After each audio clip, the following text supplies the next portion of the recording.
Doy gracias a Dios porque me guía y me ayuda para esta nueva grabación. Hemos estado hablando del profeta Elías en unos cuantos temas y ahora vamos a buscar lo que dice la Biblia al final del Antiguo Testamento.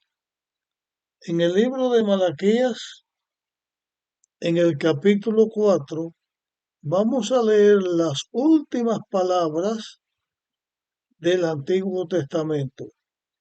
Dice en los versículos 5 y 6: Mirad, yo os envío al profeta Elías antes que venga el grande y terrible día del Eterno. Él convertirá el corazón de los padres a los hijos y el corazón de los hijos a los padres, no sea que yo venga y hiera el país con maldición. Estas son las últimas palabras escritas en el Antiguo Testamento. Y como bien se puede notar aquí, el Antiguo Testamento forma parte o son las sagradas escrituras escritas antes que Cristo viniera. Y se nota que es un libro, hasta ese momento, la Toná o Taná, el Antiguo Testamento, la Biblia,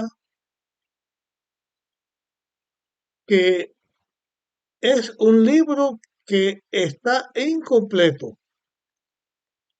En su forma de terminar, enseña que después de él debía venir algo que iba a continuar. O sea, no es el Antiguo Testamento un libro que se pueda decir llegó hasta aquí, porque él mismo da el pensamiento de que después que el libro termina, algo va a venir. Y vamos a repetir las palabras ahora, versículo 5: Mirad, yo os envío al profeta Elías. ¿A quién se le estaba hablando? Mirad, yo os envío al profeta Elías. Lógicamente, esas personas a las cuales está dicha estas palabras no son las personas que estaban en el Antiguo Testamento, sino que iban a venir después. Porque dice, mirad, yo envío al profeta Elías. Y ese Elías que iba a venir iba a ser una obra semejante a la de Elías, volver el corazón de los padres a los hijos, de los hijos a los padres, llamar al pueblo a la obediencia a Dios. Y como dice,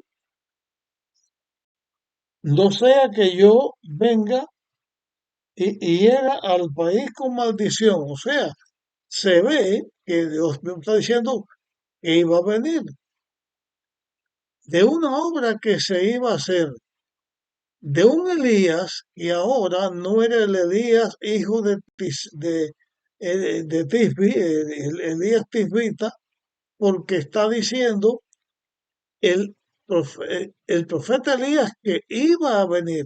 Por lo tanto, era alguien a quien Elías estaba representando, o alguien que cuando llegara venía en el espíritu y el poder de Elías para hacer una obra semejante a Elías. Pero dice aquí, antes que venga el día del Eterno. Antes que venga el día del Eterno, se levantaría un Elías. Y aquí nos encontramos nosotros con otro aspecto que está en la palabra de Dios. En la Biblia hay profecías y hay declaraciones que, se, que son aplicables no solo para una ocasión o para una persona, sino para más de una ocasión y más de una persona. El primer cumplimiento de ese que iba a venir en el espíritu y en el poder de Elías, nosotros lo vamos a encontrar. Vamos a ir a donde la Biblia enseña y dice esto.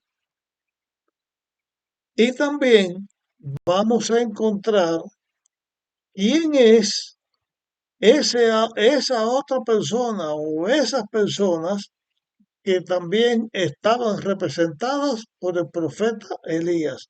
Y eso antes que venga el día de Dios, el día del Dios eterno. En la primera representación se estaba hablando del nacimiento de Jesús, que era el fin del período del tiempo del Antiguo Testamento, porque de acuerdo con el plan de la redención, el Hijo de Dios iba a venir y se iba a ser un hombre. Y la Biblia señala que eso tenía una profecía, dice en el libro de Gálatas capítulo 4 y versículo 4, que llegado el cumplimiento del tiempo, Dios envió a su Hijo. Eso estaba prefigurado. Antes que Cristo llegara, antes que el Hijo de Dios llegara, iba a levantarse alguien con el espíritu y el poder de Elías. Después que Cristo terminara su obra en la tierra y el Evangelio se predicara o se predicaría al mundo entero, Jesús iba a volver otra vez a la tierra y en esta ocasión también antes que Cristo venga a la tierra, habría alguien que con el poder y el espíritu de Elías harían la misma obra de volver el corazón de los padres a los hijos a los padres y del ser humano en obediencia a Dios. Vamos nosotros primeramente a dedicar nuestro tiempo para enseñar del primero que vino en el lugar de Elías. Pero aquí quiero presentar algo. Cristo, cuando llegó a la tierra, cuando Cristo vino a la tierra, vino en una manera milagrosa. Tan milagroso es que hay misterios que los seres humanos no podemos entender. Y en la Biblia se habla de esto como del ministerio de la piedad, que también es misterio de la piedad, como Dios se hace un ser humano. O sea, Cristo no nació en la tierra con los mismos pasos exactos de cualquier ser humano, aunque nació con los mismos pasos exactos de cualquier ser humano. Esto lo aclararemos y lo veremos cuando estemos hablando de este aspecto. Pero en la Biblia nosotros encontramos que antes de que Cristo viniera y naciera en una forma milagrosa como Él nació, iban a haber 6 personas, o la Biblia habla de 6 personas que también nacieron en una forma milagrosa. En nuestro estudio vamos a comenzar a ver a la sexta persona que iba a nacer, iba a venir a este mundo en una forma milagrosa, en una forma distinta, aunque igual que todo ser humano, en una forma distinta. Después de analizar a esta primer, primer persona representada por Elías, que es el sexto que iba a nacer de una manera milagrosa, cuando terminemos lo que tiene que ver con él, vamos a dar un saltito atrás y en los temas que vamos a tener, vamos a señalar cada una de esas personas que nacieron de una persona de una manera milagrosa.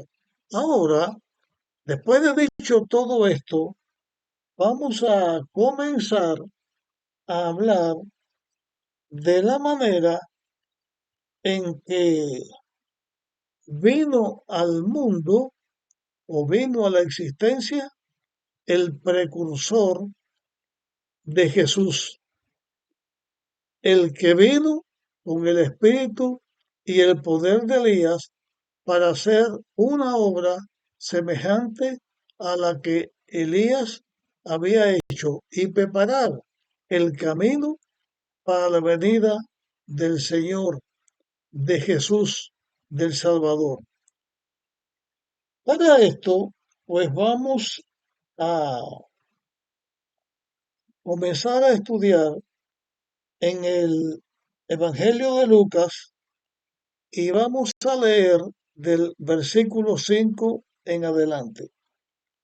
En los días de Herodes, rey de Judea, hubo un sacerdote llamado Zacarías del grupo de Abías. Su esposa, llamada Isabel, descendía de Aarón. Los dos eran justos ante Dios y andaban sin representación y andaban sin reprensión en todos los mandamientos y ordenanzas del Señor.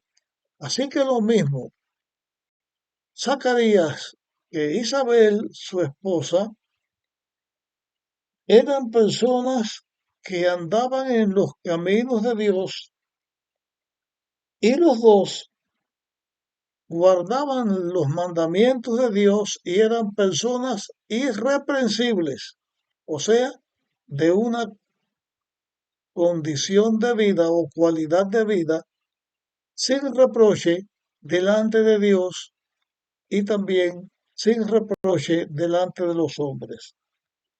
Dice el versículo 7, pero no tenían hijo, porque Isabel era estéril y ambos eran de avanzada edad. Y aquí es donde está ahora lo que estamos diciendo, cómo fue que el hijo de Zacarías e Isabel vendría en una forma milagrosa. Aunque eran personas fieles a Dios y justas y vivían conforme a la ley de Dios, respetaban la palabra de Dios, los dos ya eran viejos y en toda su vida no habían podido tener un hijo, porque ella era estéril. Así dice la Biblia, simple y llanamente, Isabel era estéril. Y como que era estéril, no podía tener hijos. Y por eso había vivido su vida sin hijos. Y todos los que estudiamos la palabra de Dios sabemos que una mujer en aquellos tiempos que no tenían hijos no se sentía bien, igual que ahora una mujer sin hijos no se siente bien cuando no los puede tener, pero podía pensarse que era una persona que no tenía la bendición de Dios. Pero lo primero que se hace en la Biblia es aclarar que lo mismo Zacarías que Isabel tenían la bendición de Dios porque eran fieles, pero no tenían hijos.